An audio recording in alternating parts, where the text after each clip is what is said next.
Bueno, ya vamos a hablar al respecto porque hay mucho para contarles también, pero vamos a detenernos en este momento para contarles sobre una actividad muy interesante que tuvo lugar este pasado fin de semana aquí en la ciudad de Posadas, porque si hay una bandera que la provincia ha levantado tiene que ver con la prevención de adicciones, tiene que ver con la prevención del suicidio, algo que el propio gobernador ha puesto en agenda y que se viene realizando diferentes actividades al respecto a la hora de prevenir, a la hora de contener a las comunidades por allí que son afectadas por casos de suicidio, llámese escuelas, llámese familias, contener a los barrios donde hay varios casos de adicciones, por ejemplo. Así que hay un trabajo muy interesante para contarles porque este fin de semana se realizó una charla con respecto a prevenir es amar, abarcando ambas temáticas, la prevención de adicciones, pero también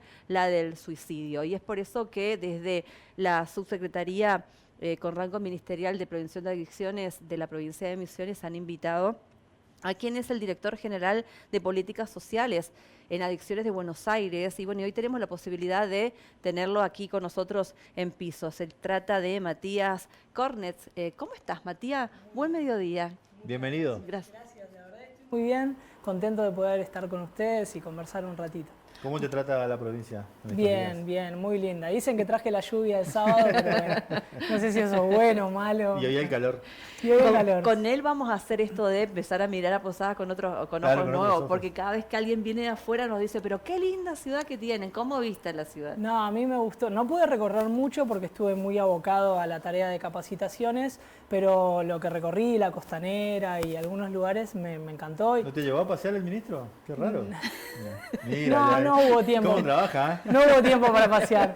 Estuvimos Con muchas actividades. con mucho Muchas trabajo, actividades, sí, sobre todo abocados a lo que me convocaba, que era abordar la prevención del suicidio y de las adicciones, con este taller que no solamente está titulado Prevenir es Amar, sino que también es el nombre de la fundación con la que yo trabajo, que bueno, hace muchos años que ya venimos desarrollando esta tarea, así que contento de poder llegar también aquí y compartir esta Te experiencia. habrán comentado que hubo varios casos en estos últimos días Sí. acá en la provincia. De hecho, ayer también hubo otro femicidio, seguido de suicidio en Campo Viera. O sea, es un tema que viene siendo muy recurrente en los medios.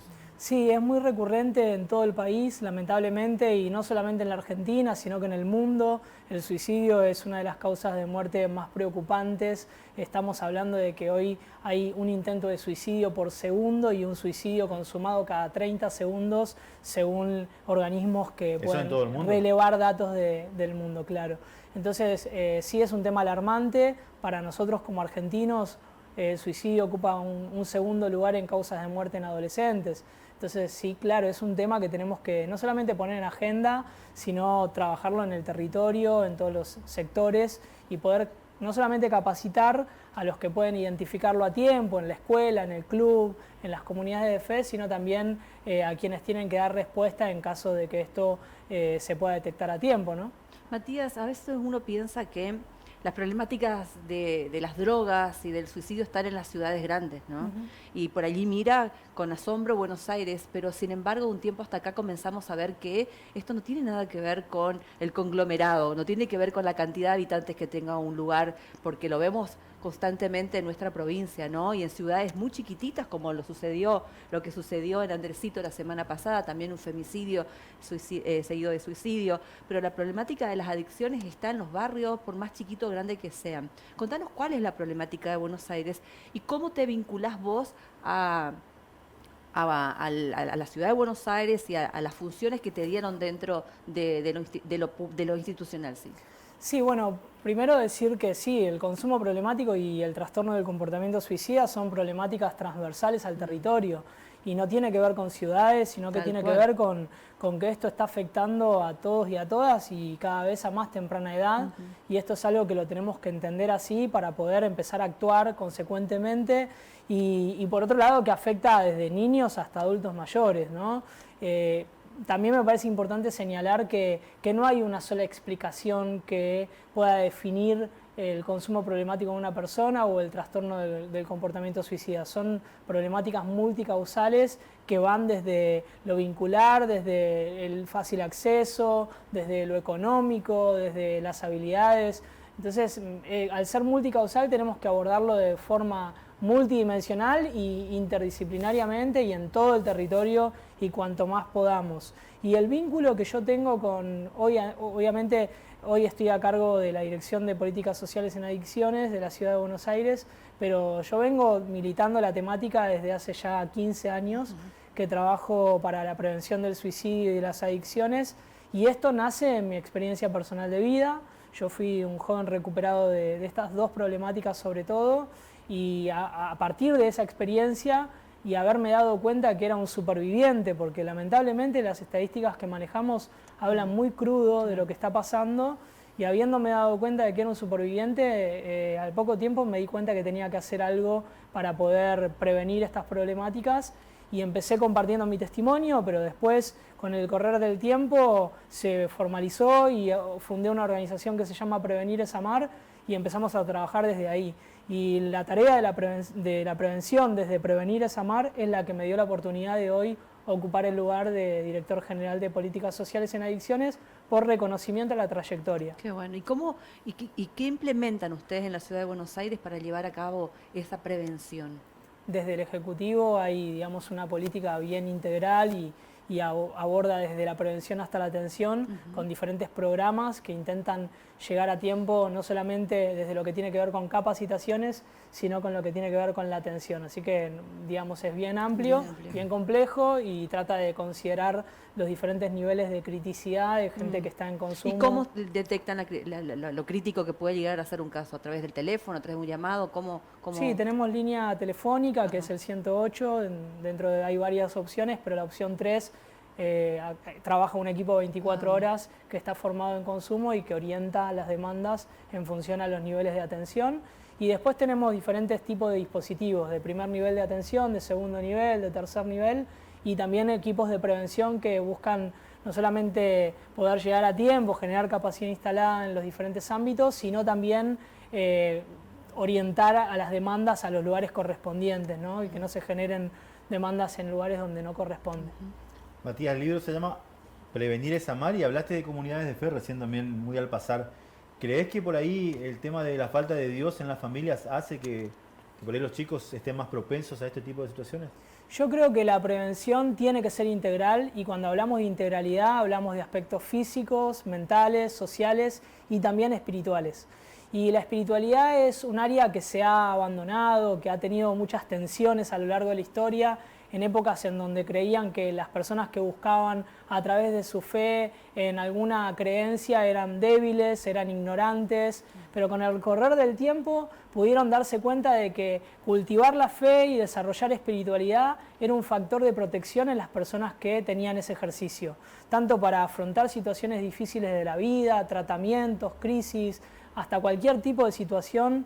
Entonces, creo hoy más que nunca que la ciencia y la fe se están hermanando, se están abrazando y están apoyándose mutuamente y considerando los diferentes abordajes. Tanto la fe no puede desplazar la ciencia y la ciencia no puede desplazar la fe. Todos necesitamos desarrollar espiritualidad, y claramente que cada uno tendrá su experiencia. Yo tengo mi experiencia en Jesús, a mí Jesús me ha resultado muy bien, y siempre lo voy a recomendar desde mi experiencia, por supuesto, y desde mis creencias, desde mi filosofía de vida, desde mi cosmovisión, pero respeto absolutamente a aquellos que tienen su desarrollo por algún tipo de ejercicio que difiera con el mío, y sobre todo animar siempre a las personas a considerar el carril de la espiritualidad. Porque aún siendo que yo considero que Jesús es el camino, es la verdad y es la vida, también creo que el que está en una búsqueda espiritual tiene mayor posibilidad de encontrarse con lo que yo creo que es lo mejor. Por contrario, aquellos que anulan la espiritualidad y que no la consideran, es mucho más difícil poder encontrar un camino que le resulte fructífero y que complemente a todo el abordaje de la salud, el aspecto físico, mental, social y espiritual. Así que creo que las comunidades de fe tienen una fortaleza enorme, tanto el catolicismo, el evangelismo y cualquier credo que pueda hacer una propuesta para la comunidad que tenga adherencia, que la gente llegue y que pueda acompañarlo en todo lo que tiene que ver con sus proyectos de vida, y sobre todo a las familias que tanto lo necesitan. Mucha contención en estos espacios. Sí, acompañamiento, escucha, abrazo, propuesta, ¿no? Que siempre tienen que ver con el desarrollo de la vida, el desarrollo de la vocación, el desarrollo de ese futuro que a veces se vuelve tan incierto, pero bueno, de a poco vemos que las comunidades de fe han sabido acompañar a personas que venían de enfermedades y que han logrado iniciar un tratamiento, que venían de desorden económico y se han ordenado, que venían de no tener familia y han logrado constituir una. Entonces me parece que no hay mucho para cuestionar cuando vemos los resultados. Antes hablábamos de suicidio, hablábamos de personas mayores, hablábamos inclusive ocupaban la tapa de diarios, ¿no? Porque era lo más novedoso que sucedía por allí en un barrio o en una ciudad. Hoy, sin embargo, son constantes los casos que se dan y también preocupa esto que mencionabas hace un ratito, que cada vez son personas más jóvenes. ¿Cuáles podrían ser los factores que le están pasando a la sociedad? ¿Qué le pasa a esos chicos que se los llama de una generación de cristal, que por allí no encuentran sentido en una vida que parece tan corta, la vivida cuando un chico de 15 años toma la decisión de quitarse la vida, ¿no? Bueno, hay algo que está tomando fuerte centralidad en términos de causas y tiene que ver con la soledad. Vos mencionabas los adultos mayores y también hablabas de adolescencia. Y la realidad es que son etapas del desarrollo que por lo general se encuentran bastante solitarias, ¿no? Y la soledad tiene que ver también con el individualismo en el que vivimos, con la velocidad en la que vivimos, con esto de correr todo el tiempo y perder de vista al otro y a veces hasta uno mismo bajo la excusa del no tener tiempo, ¿no? Como que muchas veces la excusa es no tengo tiempo para dedicarle a la adolescencia, para dedicarle al adulto mayor, pero realmente eso de no tener tiempo no es tan así. Porque si empezamos a revisar cómo administramos nuestro tiempo, vemos que hay muchas cosas en las que invertimos tiempo que por ahí son pasatiempos, o son entretenimientos, o son distracciones, y que ahí es donde se nos está yendo el tiempo, ¿no? Yo creo que no hay que perder el tiempo, sobre todo en las pantallas, que hoy si vamos a mirar con detenimiento cuánto es el tiempo de uso de pantallas que estamos utilizando, estamos todos en un promedio de 6 horas del tiempo. 6 horas son 42 horas a la semana. Eso se traduce a 91 días al año solo de pantallas. Y en Argentina son 48 tranquilamente horas por semana. Podríamos decir que es una jornada media, jornada laboral, que ese es un tiempo, digo, que lo estamos perdiendo. No hay que perder el tiempo en cosas que no tienen ningún sentido, que solamente buscan adormecer, entretener, escapar de la realidad, mirar la vida del otro, frustrarnos y dejar de hacer lo que tenemos que hacer. ¿Qué es lo que tenemos que hacer? Ocuparnos de nosotros, también del otro y generar encuentros para que esto de la soledad cada vez se vaya debilitando más. ¿Cómo logro yo ir contra la soledad? Encontrándome con el otro y haciéndole saber al otro que es tan importante para mí como lo soy yo y que a veces puedo dejar de mirar la centralidad de lo que me pasa a mí para darme tiempo y ofrecer escucha a lo que le está pasando al otro. Esto es algo que aplica a tanto niños, niñas, adolescentes, jóvenes, adultos y adultos mayores. Tenemos que empezar a mirar qué estamos haciendo con el tiempo, porque al final del día nos vamos a dar cuenta que en eso que le dedicamos tanto tiempo no trae consigo ningún resultado más que malestar. ¿Y qué papel juegan los padres? Todas las personas tenemos responsabilidades, pero fundamentalmente los adultos frente a los niños, niñas y adolescentes, absolutamente. El hecho ahí está también en generar espacios donde podamos brindar herramientas a los que hoy tienen la responsabilidad de criar y de educar, porque también venimos de ser una generación que no siempre tuvo, ¿no?, esa experiencia de padres que nos han acompañado en nuestro proyecto de vida y nos han ayudado a alcanzar objetivos, metas y nos han acompañado sobre todo. Entonces, cuando uno no tiene ese aprendizaje, no puede revisar el baúl de los recuerdos y decir, a ver qué hacía mi mamá, mi papá acá. Entonces estás medio como criando en la incertidumbre, ¿no?, del no saber bien qué hacer. Por eso necesitamos generar también encuentros, que vuelvo de nuevo a las comunidades de fe, que saben generar a veces escuela para padres, talleres de habilidades blandas y brindan herramientas y recursos, como también lo hacen los organismos del Estado y las organizaciones del tercer sector, pero me parece que empezar a no mirarlos como los culpables y los responsables, sino pararnos en un lugar de corresponsabilidad y preguntarnos qué podemos ofrecerle hoy a los papás en los desafíos de la crianza. Porque las nuevas generaciones traen consigo desafíos que ninguna otra generación ha tenido. Exacto. Entonces hoy como papá tenés que... Antes te estabas preguntando a qué edad le ibas a regalar el auto. Y hoy estás preguntándote a qué edad le vas a dar el celular.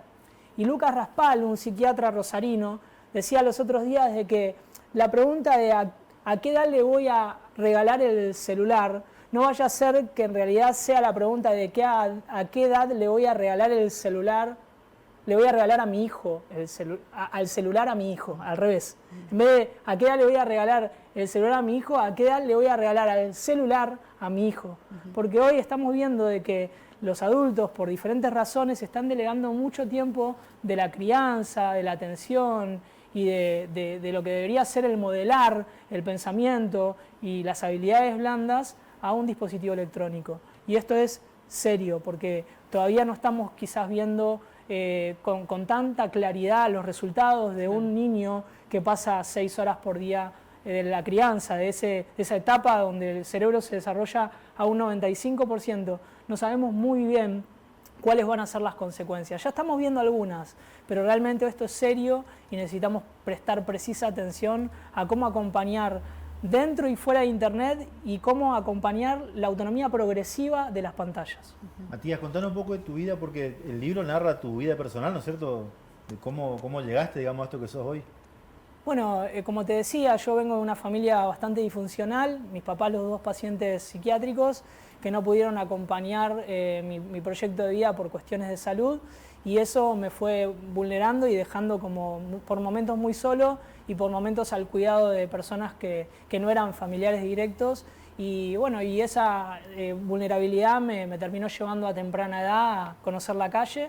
En la calle conocí la droga y el delito y todo lo que hace a ese contexto, y bueno, y lamentablemente pasé toda mi preadolescencia y adolescencia en situación de conflicto con las leyes del menor, de consumo problemático, de consumo, digamos, lo que se entiende como policonsumo, porque era un adicto a diferentes sustancias, y gracias a un tratamiento que pude hacer cerca de mis 18 años, me reinserté socialmente, pude volver a estudiar, a trabajar, a revincular con algunos familiares y bueno, y a empezar a pensar cómo seguir, ¿no? En esto de que el proyecto de vida a veces parece algo tan sencillo, pero es muy complejo, sobre todo cuando no encontrás bien el que te da la suficiente motivación para vivir. Y yo estuve haciendo un gran esfuerzo para descubrir el qué le daba sentido a mi vida, hasta que finalmente encontré la prevención como un norte, como un proyecto de vida, y era, bueno, poder ayudar a otros a evitar vivir lo que yo viví, y también a ayudar a otros a alcanzar sus proyectos de vida, que claramente era lo que yo hubiese querido en algún momento. ¿Y hubo un clic en algún momento? ¿Hubo gente que te acompañó para que vos te des cuenta que tenías que salir de donde estabas? ¿O cómo fue tu proceso? Bueno, fueron una suma, ¿no?, de intervenciones. Yo, como digo, la problemática es multicausal y la solución de este problema también tiene muchas aristas, ¿no?, muchas intervenciones, es integral. Creo que en el aspecto físico y psicológico me han ayudado mucho los profesionales de la salud. En el aspecto social y emocional también me han ayudado mucho la escuela, el club, pero creo que yo cerré mi proceso de recuperación cuando encontré a Jesús como respuesta a las necesidades más profundas que se originaron en mi alma, y a partir de poder hablar con Él sin prejuicios, sin miedo, sin digamos, el miedo a ser señalado de cosas muy feas que había vivido, que me habían pasado, que había hecho, encontrar en Él el perdón y el poder finalmente cerrar eso sabiendo de que había oportunidades para empezar de nuevo, me dio la fuerza para ir hacia adelante, sabiendo de que si Él, quien yo lo consideraba y lo considero como la autoridad máxima, me había perdonado y me daba luz verde, entonces yo podía ir para adelante y hacerle frente a cualquier otro dejuicio o prejuicio, que de hecho hubo y muchos, porque la sociedad no está preparada para abrazar empáticamente procesos de recuperación como los del consumo y los de personas que encima, se equivocaron. Encima, la familia también sufre un deterioro, ¿no? El contexto de una familia, de una persona adicta. Sí, por supuesto. Tanto que la persona llegue al consumo como la persona en consumo tiene como eje central a la familia. Claro. Es muchas veces el resultado, y si no lo es, afecta de forma directa. Entonces, mi recuperación fue, por un lado, para conmigo y también para con mi familia. Y bueno, gracias a la ayuda de los profesionales y de la fe, hemos logrado todos juntos hacerle frente a ese proceso que trajo muchas alegrías. si bien fue muy difícil, pero valió la pena porque el resultado no solamente fue la recuperación, sino la resiliencia, porque yo no solamente me recuperé, sino que me transformé en una persona que es un agente hoy de cambio y de prevención para la comunidad. Matías, hay una historia muy interesante, un capítulo de tu historia que tiene que ver con la dictadura militar, que tiene que ver con tu mamá, ¿sí? Te cuento que uno de los dueños de este canal también fue preso en la dictadura militar, y cuando le comentábamos esto hoy me dijo, qué interesante que se pueda hablar de esto, ¿no?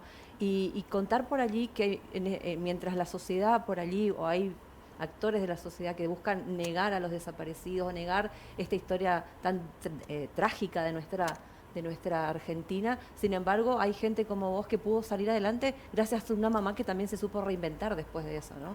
Sí, no sé qué tanto se supo reinventar, porque la realidad es que fue muy duro, pero lo cierto es que pudo supervivir, que eso es un montón. También, claro. Y lo que sí creo es que esas épocas de nuestra historia argentina que son tan sensibles y que generan tanta tensión y tantas representaciones y posiciones, es algo que nos afectó a todos y a todas en mayor y menor medida, y que eso trajo consecuencias y un saldo, ¿no?, para con todos.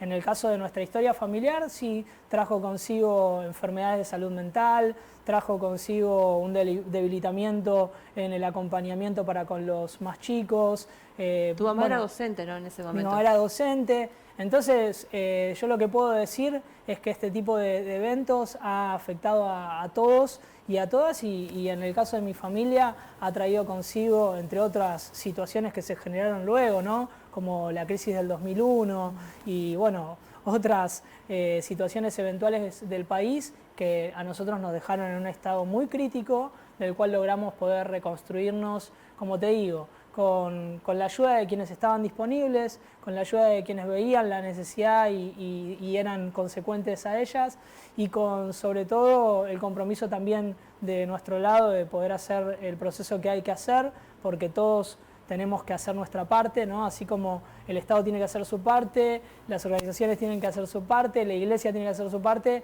las personas que necesitan salir adelante también tienen que hacer su parte, claro. Y en la medida que podamos unir esas fuerzas, los resultados se van a ver, y bueno, y animar a que esto siga sucediendo siempre, ¿no? Que creo que si bien las problemáticas son muy complejas, cada una de ellas, cuando nos unimos para lograr resultados, tienen la posibilidad de enfrentarse. En el otro lado seguramente va a haber o una familia o una mamá que está empatizando con vos por lo que está viviendo, ¿no? Y quizás haya una persona que está pasando por consumos problemáticos. ¿Qué le dirías?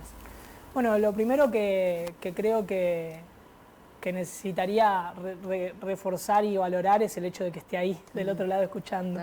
Y que este mensaje que está llegando en este momento, espero sea oportuno, pero me parece que las personas que llegamos en algún momento a adentrarnos en una lógica de consumo es porque en realidad estamos muchas veces tratando de tapar algo que nos consume, ¿no? Y el consumo viene a ser un excelente anestésico. Como para cualquier dolencia existen las anestesias solo vienen a tapar el dolor, pero no hacen nada con lo que causa el dolor. Entonces, para mí, hoy el desafío es identificar qué es lo que nos está causando tanto malestar, tanto dolor, que nos lleva a buscar cualquier anestesia. Alguno lo hace quizás en las redes sociales, se entretiene y escapa a la realidad ahí. Otros lo hacen en la comida, otros lo hacen en el sexo, otros lo hacen en la pornografía, otros lo hacen en las sustancias. Pero lo cierto es que esto viene a oficiar de anestesia. Y la pregunta no es tanto qué consumís, sino qué te consume. ¿Qué es eso que no te está dejando dormir? ¿Qué es eso que no te está dejando proyectarte? ¿Qué es lo que no te deja vincularte con otros? ¿Qué es lo que te quitó la fuerza para mirar hacia adelante? Bueno, eso hoy para mí es más importante que lo que consumís. Y me gustaría que te des la oportunidad de poder encontrar a alguien con quien poder hablar y tratar de asegurarte de que esa persona sea alguien que te sepa mirar a los ojos, que te sepa escuchar con los dos oídos y que tenga el corazón preparado para no escandalizarse de nada de lo que tengas para decir, sino abrazar esa complejidad con empatía, con respeto y ayudándote a acompañar en ese proceso que, si bien no va a ser fácil, pero estoy seguro de que va a valer la pena. Gracias, Matías. Gracias por tu tiempo. Matías.